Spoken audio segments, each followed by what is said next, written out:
শপত কৰি ভগৱন্ত কৃষ্ণদেৱৰ নাম লিপ্ত কৰি দিছিল। কিন্তু কিনো কৃপাময় হৈছিল ভগৱন্ত পুৰুষ শংকৰ নাম লৈ ধৰাধামত অৱতাৰ ধাৰণ কৰি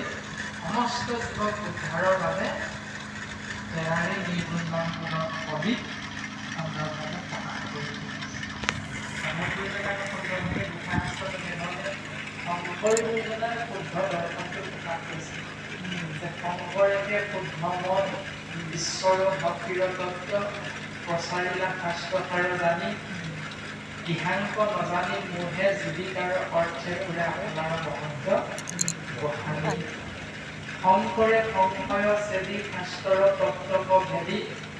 প্ৰচাৰিলা কৃষ্ণৰ ভকতি তাংক এৰি কি কাৰণে আনক বুলয় গুৰু কিনো লোক বনা মূৰ্খমতি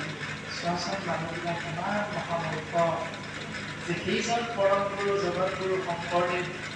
থাকোঁতে আমি আকৌ অন্য এজনক গুৰু কৰিবলৈ ইচ্ছা কৰিছিল। এনেধৰণে ব্যাসদেৱৰ বেমাৰৰ ঔষধ দেৱৰী নাৰদে দি থৈ গৈছে আৰু আমাৰো কলিযুগৰ মনুষ্যৰ বাক্য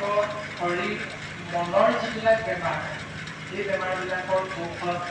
কৃপালু শ্ৰীমন্ত শংকৰদেৱ গুৰুজনে শাস্ত্ৰসন্মতে দি থৈ গৈছে আৰু তাক সুন্দৰ ৰূপত দাঙি ধৰিছে তেৰাৰী প্ৰপন্ন বিশ্ব বঢ়াৰ মহাপুৰুষ মাধৱ গুৰুজনে জয় গুৰু শংকৰ সৰ্বগুণাকৰ যাকে নাহিকে পাম তোহাৰী চৰণপুৰ এনো শতকোটি বাৰে কপৰু মুকলাৰ দৰপিত সুন্দৰ গৌৰ কলমৰ জৈচন পুৰকৰ কাক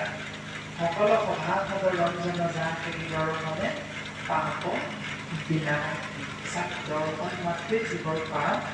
নাইকিয়া সিজনা জগতগুৰু পৰমগুৰু কৃপা আমি অসমত জন্মগ্ৰহণ কৰা প্ৰত্যেকজন অসমীয়াই আমি গৌৰৱান্বিত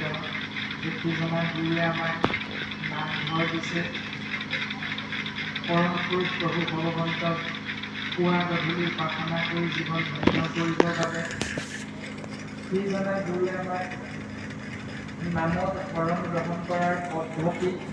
সুন্দৰভাৱে নীতি নিয়ম ধৰ্ম দৰ্শন কৰাইছে যাক আশ্ৰয় কৰি এই সংসাৰৰ পৰা যাব পাৰিলে জীৱৰ মংগলৰ উপৰি পৰম মংগল সাধন হ'ব। দ্বিতীয় স্কন্ধত এই ভাগৱত ধৰ্মৰে মহামহিমাৰ কথা প্ৰকাশিত হৈছে। আমি সবাৰো শ্ৰীচৰণত ভক্তি স্বামীটো অৰ্পণ কৰি